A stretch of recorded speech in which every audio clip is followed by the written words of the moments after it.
Okay, we're going to take a quick look at the administration client in Secure and just review a couple of basic principles here. Once you're logged in, you can do a number of different things. Mostly what you're going to do is toggle between reports, personnel, and configure.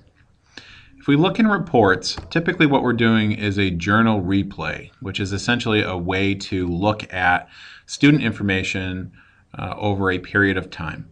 So let's say that we want to go ahead and do a report, or say the Dean of Students asks us for a report on a student's access to his or her residence hall during a predefined period of time. So let's take a look from September 1st, 2012 at midnight until 11:59 p.m. on today, the 28th. And we want to look for a specific student. We could do all personnel and review all students, but that would be quite a lot.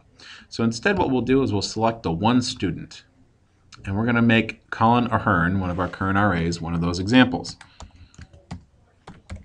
The more specific you are with this information, the better your result is going to be. So if we include just Ahern, we might find multiple people with that name. So we'll click Do Query. It will run and find that there's only one by that name, which is good.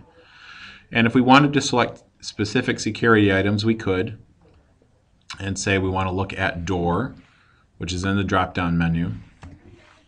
And we could find a specific door, so we could look at Colin's access to just Benalia or just Casino. But let's not do that in this instant.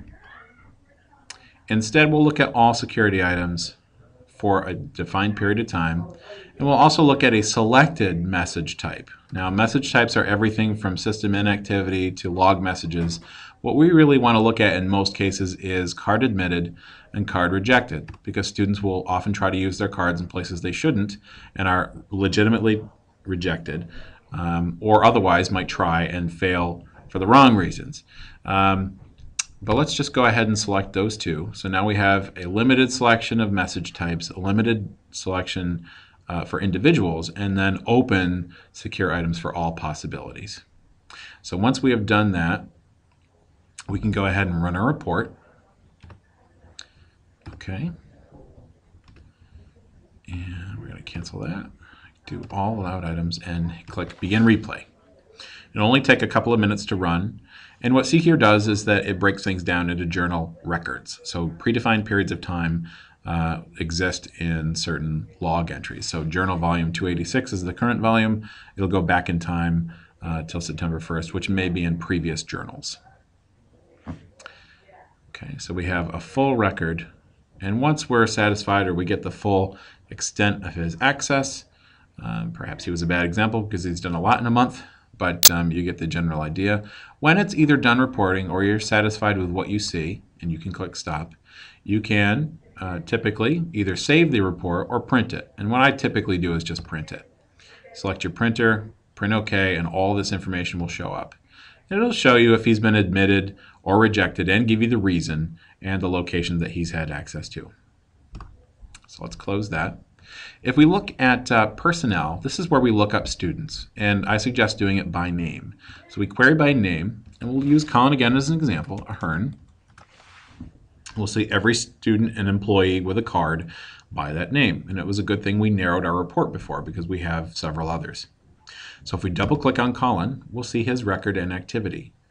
Every user on the system, whether they're faculty, staff, or student, should have their card number, their first and last name, and under customer, they should have their ID number.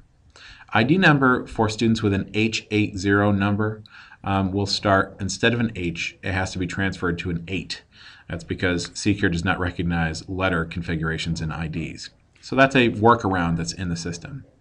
But if we go back to the General tab, we'll see that he has General Activation Period. His record was last modified by Tim Campbell in IT, and if you modify his record, you'll see your name there.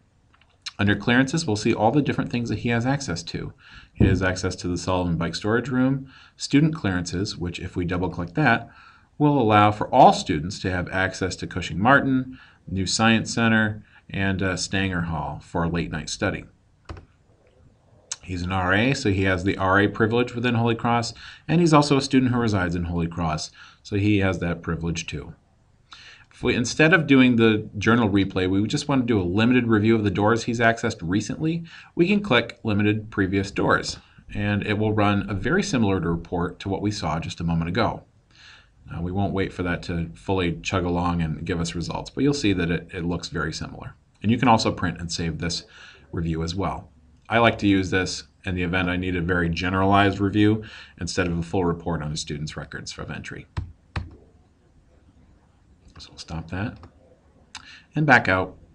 And the last thing that tends to be really important to look up is configuring. And normally this is configuring a clearance. You're not really going to configure doors or door groups all that often. But if you do configure a door, or excuse me, a clearance, you're just going to click on the clearance itself and say we need to go into Alden Hall. So we're going to click on Alden in Colonial Court. Alden students who live there are automatically given the clearance to the Alden door and the Bradford door all the time without any hour or minute limitations each day, Monday through Friday, all the time. And there's a start and end date. So at the end of the fall semester, this should change from 12/22, which is the end of the term, to 1, I believe, 13/13, which is the start of the spring semester, and ending on May, whatever commencement day is, at the end of that day as well. So for each residence hall, this has to be adjusted at the end of each term so that it works for students who are assigned to live there. But this is how you generally adjust the student status for things. Now, if a student was going to change residence halls, what we would do is query by name, go to Ahern, find Colin, and what we would do is go to his clearance tab and delete his clearance.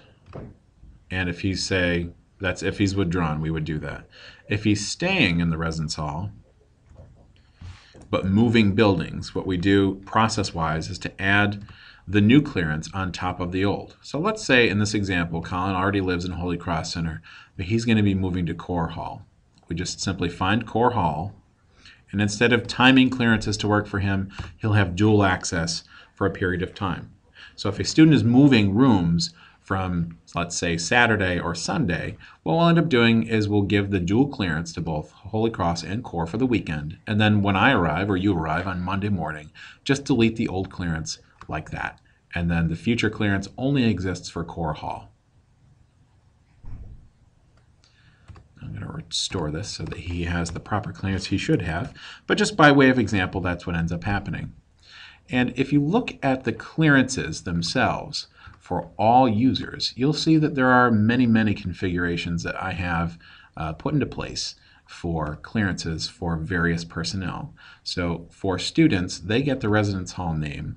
For RAs, if we scroll down, we'll see that every RA on top of their student building clearance has their own for their area, so that the courts RAs can get into every courts building on top of their own.